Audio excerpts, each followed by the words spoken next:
আমাৰ নাকৰ যিটো আমাৰ দ গাঁত বুলি যে মই ক'লো সাইনাছ বুলি যে ক'লো সাইনাছৰ মেমব্ৰেইনখনত যেতিয়া বেক্টেৰিয়েল ইনফেকচন হয় তো আপোনালোকে কি কৰিব লাগিব সেই বেক্টেৰিয়াবিলাক যে গ্ৰোথ হৈ আছে সেইবিলাক কমাব লাগিব তাৰ বাবে আপোনালোকে কি কৰিব লাগিব এন্টি বেক্টেৰিয়েল খাদ্য খাব লাগিব যাৰ পৰা সেই বেক্টেৰিয়াবিলাক তাত গ্ৰো হ'বলৈ সুবিধা নাপায় তাৰ ভিতৰত ঘৰতে পোৱা বস্তুৰ মই কথা ক'ম ডালচেনি কেঁচা হালধিৰ ৰস নহৰু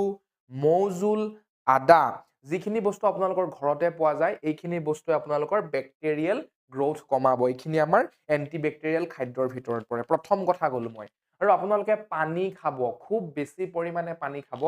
ঠাণ্ডা দিনেই হওক বা গৰম দিনেই হওক চেষ্টা কৰিব পানী গৰম কৰি কুহুমীয়া কৰি খাবলৈ আপোনালোকে চেষ্টা কৰিব ঠাণ্ডা পানীতকৈ কুহুমীয়া পানীৰ স্বাস্থ্যৰ কাৰণে বহুত ভাল প্ৰত্যেকটো বেমাৰৰ পৰা আপোনালোকক ৰক্ষা কৰে কুহুমীয়া পানী খাব আৰু যিমান পাৰে বেছিকৈ খাবলৈ চেষ্টা কৰিব মই আগৰ ভিডিঅ'টো কৈছো